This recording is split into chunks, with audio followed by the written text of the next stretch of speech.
তবে এগুলো শোনা দরকার, বলা দরকার। প্রকৃত সত্য কথা না জানলে, আজকে আপনারা খবরটা পেয়েছেন তো, সান্ডিং কোম্পানির নাকি অজন্তা মুগুর মার খাওয়াই চপ্পলে খাচ্ছে আমার মতো একজন কীর্তনিয়া, সদ্য দীনকৃষ্ণ ঠাকুর মহাশয়। আরে বাবা, তুমি কতটা পড়েছো, কতটা লিখেছো? অনন্ত কৃষ্ণের অনন্ত মহিমা, নারদ আদি ব্যাসদেবে দিতে না রে সীমা। সারা জগতের বৃক্ষ সকলকে যদি কলম করা হয়, 3 ভাগ জল 1 ভাগ স্থল, সমুদ্রের জলগুলোকে কালি করা হয়, আর ধরণীকে যদি খাতা করা হয়, তবু আমার ভগবান গোবিন্দের কথা লিখে বা বলে শেষ করা যায় না। এক জীবনে কেন, সহস্র জীবনেও হবে না, সম্ভব নয় ভগবানের লীলা শেষ করা বা জানা। আর তুমি 2-4 পাতা পড়ে নতুন নতুন গ্রন্থ তৈরি করে আজকে কুকুর ঠাকানি খেয়ে বেড়াচ্ছ। আমাদের লজ্জা হওয়া দরকার। কেন কথাগুলো বলছি একটু ধ্যান দেবেন আপনারা। যে ভগবান কৃষ্ণ, যে ভগবান রামচন্দ্রকে নিয়ে ইতালিতে একটা রাম মন্দির আবার উদ্বোধন হচ্ছে, আপনারা শুনেছেন, দেখেছেন, এখন তো সবাই জানেন খবর, টিভির মাধ্যমে, ফোনের মাধ্যমে।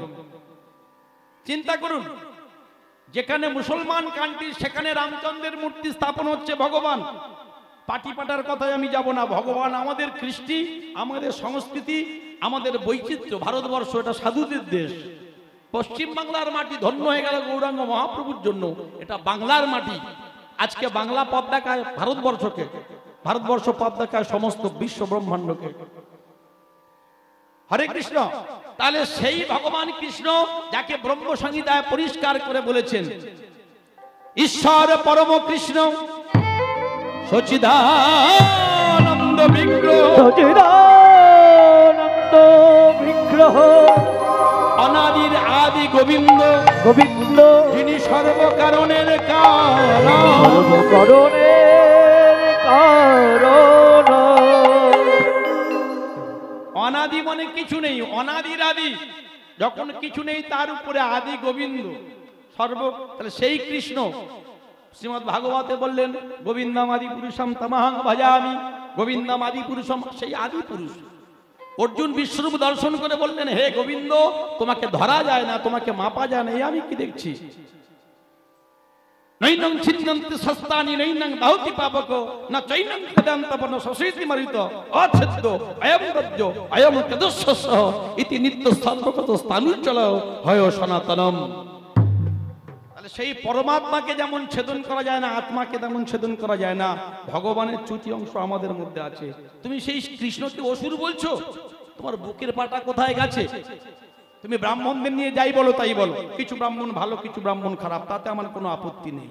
আরো সবচেয়ে বড় কথা, যে মহাপ্রভু এই কলিযুগের হরিনামের সংকীর্তনের জায়গাটা তৈরি করলেন, মঞ্চ, সেই মহাপ্রভুর দেয়া মঞ্চ থেকে তুমি ভগবান কৃষ্ণের নামে নিমাই নিতাই তাদের বিরুদ্ধে তুমি বিরুদ্ধ আচরণ করছো। অন্য ধর্মের যদি তুমি থাকতে, তোমাকে এতক্ষণ মেরে ভাসিয়ে দিত। তাহলে আগে জানতে হবে কৃষ্ণকে। যিনি কর্ষণ করে টেনে আনতে পারেন তিনি কৃষ্ণ। কি ধাতু স্ন প্রত্যয় কৃষ্ণ। কৃষ্ণকে, কৃষ্ণ লিখতে গেলে কেমন করে লিখতে হবে? প্রথমে একটা মাত্রা দিলাম, ওটা যোগমায়ার টান। এই দেখুন, প্রথমে এম টানলাম, প্রথম টানেতে ব্রহ্মা করে অধিষ্ঠান, দ্বিতীয় টানেতে হয় বিষ্ণুর অবস্থান, তৃতীয় টানেতে মহাদেবেরও বাখানি। সবে ব হয়েছে, ক হয়নি। কুণ্ডুলুনি আকারে আছেন আমার রাধা বিনোদিনী। রীতে যোগমা মহামায়ার এই 2 টান, এই তো কি শব্দ হইল ব্যাখ্যান। এবার প্রশ্ন, মধ্যাহ্ন সাইতে যোগমায় গিয়ে বসিয়া হুতাসনে কে পরম বৈষ্ণব, নতে ইয়তে দেবতাগণ ধইল চরণে। এই সব গুরুতত্ত্ব ধ্যানেতে জানিয়া কৃষ্ণ নাম রাখে গর্ব অন্তরে জানিয়া। হরি বল। তাহলে কৃষ্ণ হলো রাধা, রাধা কি জয়বা, যিনি আরাধ্য করার পাত্রী পাত্রা। বাইরে খুঁজবো পরে, ভিতরে খুঁজবো, ভিতরে কৃষ্ণ আছে, ভিতরে রাধা আছে। রাধা কি বললেন? ঊর্ধ্ব থেকে নিম্নগতি, ব্রহ্মবিন্দুর নিম্নগতি যার নাম ধারা, নিম্ন থেকে ঊর্ধ্বগতি তার নাম রাধা। একই ব্রহ্ম থেকে দুটো ভাগ হয়ে গেল, রাধা কৃষ্ণ আলাদা কোনো মেয়ে ছেলে বেটা ছেলে নয়, ওটা বাইরের কথা, ভিতরের ভজন তত্ত্ব আছে। রাধা ছাড়লে আপনি আর কৃষ্ণ পাবেন না। বীর্যধারণাম ব্রহ্মচর্যাম, এক ব্রহ্ম দ্বিতীয় নাস্তিক। এই যে দেহতত্ত্বের কথা বললাম, তৈল গোস্বামী বামা খেপা 350 বছর করে বেঁচেছিলেন। কি কে বেঁচেছিলেন? বাতাহারি, অনাহারি, ওই সেই বিন্দু। এগুলো জানতে হবে। তাহলে কৃষ্ণ রাধা তাদের সম্বন্ধে আমি জানলাম না, শুনলাম না, বাজে কথা বলে দিলাম। তুমি রাধারানীকে মাল বলছো। ভাগবতে রাধা নাম উচ্চারণ করতে পারলেন না। রাধা নাম একবার বললে তিনি 6 মাস ঘুমিয়ে পড়তেন। সুখদেব গোস্বামী পাদ যে রাধা নাম যিনি আস্বাদন করলেন, পরীক্ষিত মহারাজ যার চরণ ধরলেন, ধরে যিনি আস্বাদন করালেন পরীক্ষিত মহারাজকে। তাহলে রাধা গোটা নামটা দিলে বলছেন, তাহলে তো ভাগবত আর বলা হতো না, জগৎ সংসার ভাগবত সম্বন্ধে জানতেই পারতো না। তাহলে তুমি উল্টো পাল্টা কথা বলছো। এমনিতেই মানুষের, সনাতন ধর্মের মানুষদের পিঠটা দেয়ালে গিয়ে ঠেকে গেছে। তাহলে আমি তো দেখে এলাম, এটা উচিত নয়। তুমি আলাদা করে মুক্ত মঞ্চ তৈরি করে তুমি সেখানে যুক্তি দাও। তুমি বলছো সত্যের সন্ধানী। আরে বাবা, মা বলে দিচ্ছেন যে খোকা এটা তোর পিতা, তবে আমি তাকে পিতা বলছি, এটা সত্য। এটা হচ্ছে ইউনিভার্সাল ট্রু, চিরন্তন সত্য। সূর্য যেমন ওঠে, সূর্য অস্ত যায়। ছোটবেলায় দেখেছিলাম, পড়েছিলাম। তারপরে যখন বড় হয়ে পড়াশোনা করলাম, কলেজ গেলাম, তখন জানলাম না, সূর্য স্থির, পৃথিবী তার চতুর্দিকে ঘুরে বেড়াচ্ছে। ওটাও যেমন সত্য, এটাও তেমন সত্য। তাহলে তুমি সন্তান হয়ে বাবাকে মানছো না, তুমি সন্তান হয়ে যদি মাকে না মানো, ভগবান শ্রীকৃষ্ণ জগতের পিতা, ভগবান শ্রীকৃষ্ণ জগতের বাপ, তারে যে না ভজে তার হয় জন্মে জন্মে মহাতাপ। তাই গৌর হরি হরি বল। তাহলে তুমি সেই কৃষ্ণকে অসুর বলছো কোনাক কেলে? তুমি সেই রাধারানীকে মাল বলছো, তুলসীকে অসতী বলছো। তুমি জানো ধর্মের তত্ত্ব, ধর্মের তুমি কটা গুরুর কাছে গেছো? আগে গুরু চেনো। যাক, আর বেশি সময় নষ্ট করব না আপনাদের। সেই জন্য একটা কথা মনে রাখবেন সব সময়, অনেক কষ্ট করে সারা জীবনের অর্থ সঞ্চয় করে একটা পাকা বাড়ি আপনি বেঁধেছেন, কিন্তু মনে রাখবেন একটি মাত্র দেশলাই কাঠি এক মুহূর্তে ওই বিশাল বাড়িটাকে ধ্বংস করে দিতে পারে। সারা জীবন ধরে কাশী, বৃন্দাবন, প্রয়াগ ঘুরে সাধু বৈষ্ণবের চরণধূলি নিয়ে আপনি ভক্তি সঞ্চয় করেছেন। আমার মতো একটা ছোটখাটো 2 টাকার কীর্তনিয়া, তার একটা কথা যদি আপনার ভিতরে একবার বেঁধে যায়, আপনার ভক্তি নষ্ট হয়ে যাবে। খুব সাবধান। এত কষ্ট করে সাদের দেহ বাড়ি তৈরি করেছেন, ভজনের বাড়ি, এমন একটা কথা আপনার কানের মধ্যে এলো, আপনার ভজন গাইতে ইচ্ছা লাগবে না যে ভজন। ঠিক তেমনি খবরদার ভুল করবেন না। সদা সময়ও থাকিতে আপনার পথে আপনি চলো রে ভাই। সকাল সকাল মাখন তোলো, বিকেল হলে ঘোল। শিশুকালে যৌবনকালে কৃষ্ণ ভজ, গুরুতে গণ্ডগোল। শিশুকালে কৃষ্ণ ভজে, কৃষ্ণ পাবার আসে। যৌবনকালে কৃষ্ণ ভজে, কৃষ্ণ পাবার আসে। আর বৃদ্ধকালে কৃষ্ণ ভজে, জমেরও তর আসে। এটা জানতে হবে মায়েরা। তাই আজকে নিতাইটা বর্ণনা করছেন সেই সাক্ষী গোপালের কথা আজকে বলবো। হরি বল। নিতাই চাঁদ বর্ণনা করছেন আজকে এই যে গোপাল, সে গোপালের বিগ্রহ দর্শন করছো তোমরা, এই বৃন্দাবনে ছিল, কি করে এলো নিতাই চাঁদ একটু বলবে? বলে চলো সেই উপাখ্যান, সেই লীলা আজকে আমরা আস্বাদন করবো। হরি বল, জয় রাধে। ওগো বিদ্যান গড়েছিল উলুধ্বনি।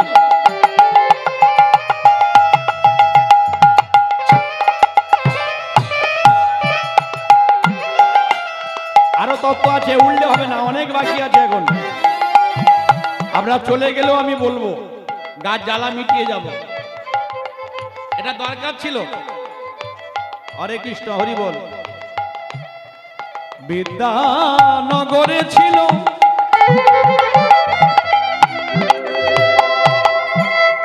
দ্বৈত ব্রহ্ম,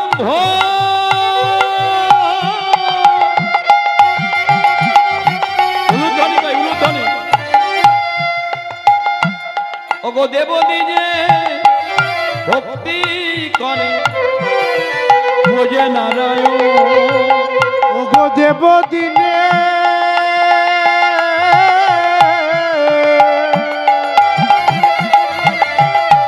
ভক্তি করে, দেব নারায়ণ। বিদ্যানগরে দুইজন ব্রাহ্মণ ছিলেন, একজনের নাম বড় বিপ্র, ভক্তমাল গ্রন্থে পাবেন, আরেকজনের নাম ছোট বিপ্র। অদ্বৈত বিলাস গ্রন্থ থেকে সংগৃহীত হলো। বড় বিপ্রের নাম হলো মাধব মিশ্র, কুলীন ব্রাহ্মণ, বিষয় সম্পত্তি টাকা পয়সা অনেক আছে। আর আরেকটি ব্রাহ্মণ ছোট বিপ্র, তার নাম হচ্ছে মদন গোসাই। যার অনেক আছে তার তো আছে, কিন্তু যার কিছু নেই তার ভগবান সম্বল, ভগবান তার কাছে। ওই ছোট বিপ্র মদন গোসাই কি করে মায়েরা? প্রতিদিন গ্রামে গ্রামে গিয়ে ভিক্ষা করে। ওগো সাজাইয়া সেবার ডালা,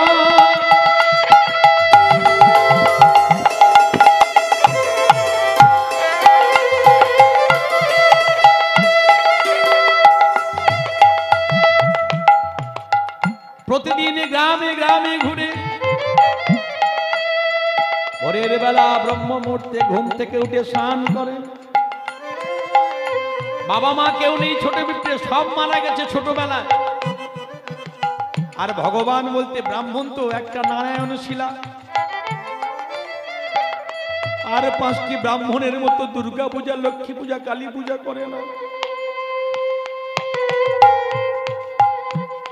কোন শ্রাদ্ধ বাড়িতে যায় না, কারুর বাড়িতে সেবা করে না।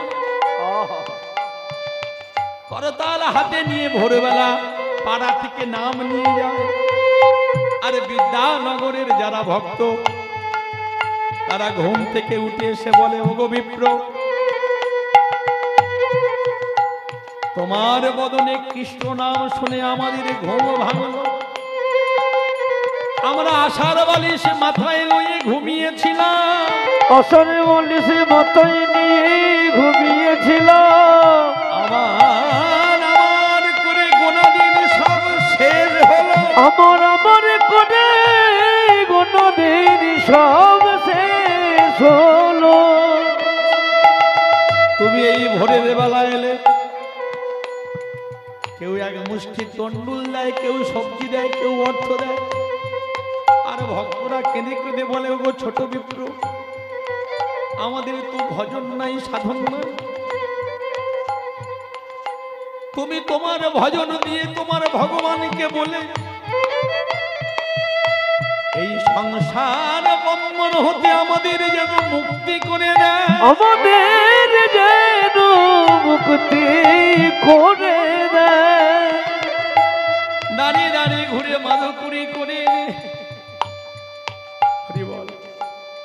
সেই নারায়ণ শিলাটি রেখে তুলসী পত্র চন্দন দিয়ে, কোনো গঙ্গা জল নয়, যমুনার জল নয়, নয়নের জল দিয়ে শালিগ্রাম শিলা ধৌত করে চন্দন তুলসী লাগায়ে, চন্দন তুলসী লাগায়ে বলে, হে গোবিন্দ তুমি সেবা করো, হে গোবিন্দ তুমি সেবা করো। গ্রামের সমস্ত ভক্তদের ডেকে নিয়ে বলে, তোমরা প্রসাদ পাবে, আমার গোবিন্দের ভোগ লাগবে, তোমরা প্রসাদ পাবে। সেই প্রসাদ নিয়ে সবাইকে বিতরণ করে দেয়। কোনোদিন থাকে, কোনোদিন থাকে না। তুলসী পত্র জল সেবা করে দিন অতিবাহিত করে। আজকে অন্ন ভোগ লাগিয়েছে শাকন্ন, আর লাগিয়ে ভগবানকে ডাকছে, সাজাইয়া ভোগের থালা,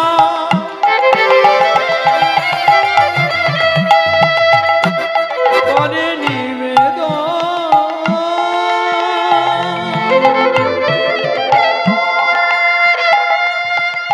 নারায়ণ কৃপা করো বলে, করো হে নারায়ণ কৃপা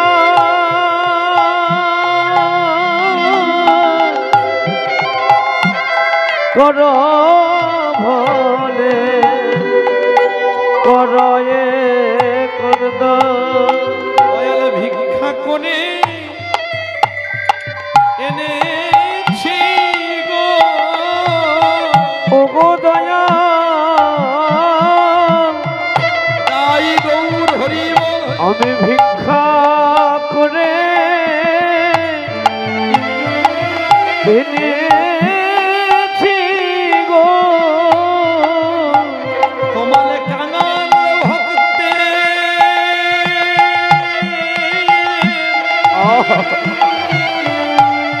দাঁড়ে দাঁড়ে ঘুরে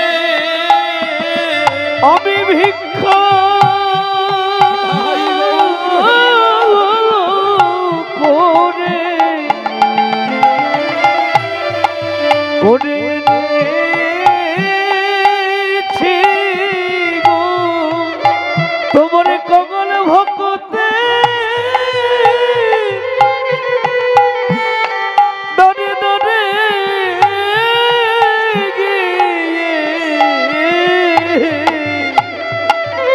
আমি ভিক্ষা করে এনেছি গো এমন করে এসেছিলে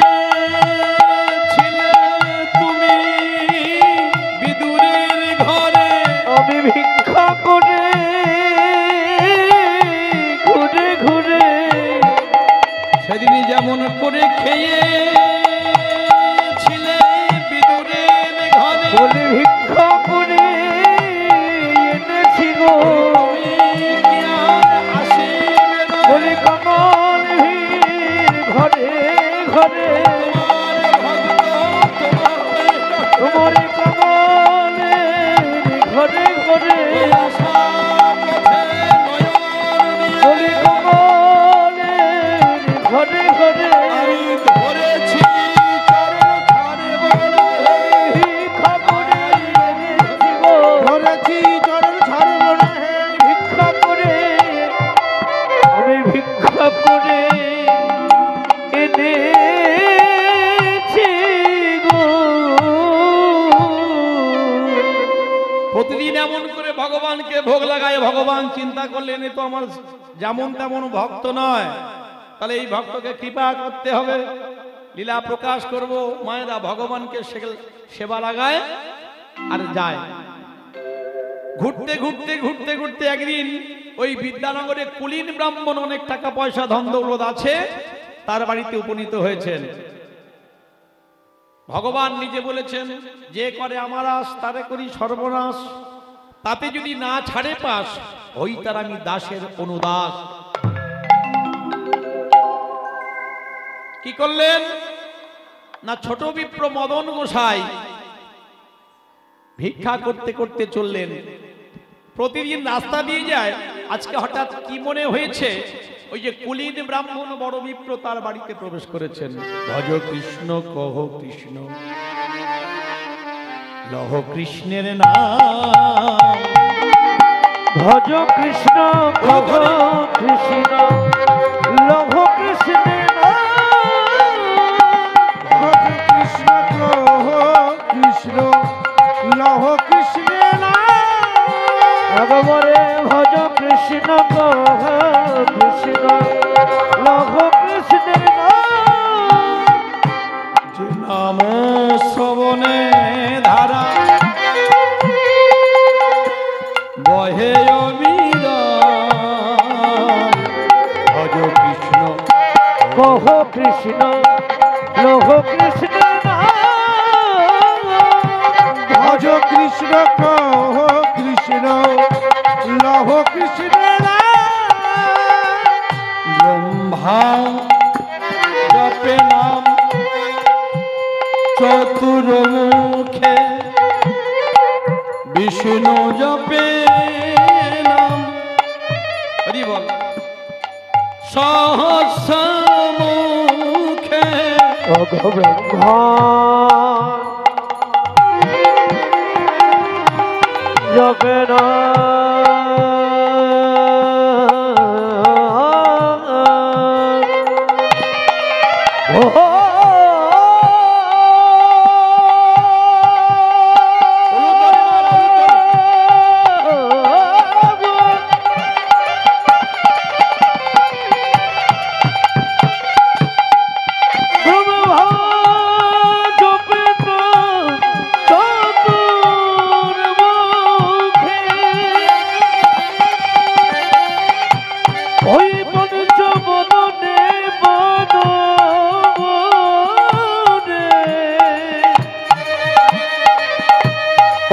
তোমার গুণ অনুকরণে ব্রহ্মা জপে না চতুর মুখে, শিব জপে নাম পঞ্চম মুখে, শুকয়াদি নারদ বিনালয়ে গাওয়া, সুখয়াদি নারদ বিনালয়ে গাওয়াবত, মধুর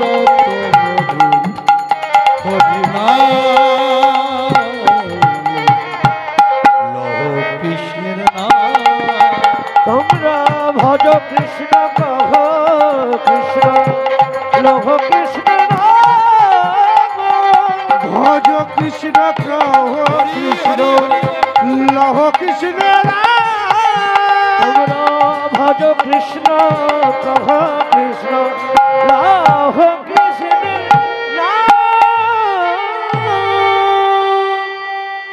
জনিতাই জনিতাই জয় রাধে শ্যাম জনিতা।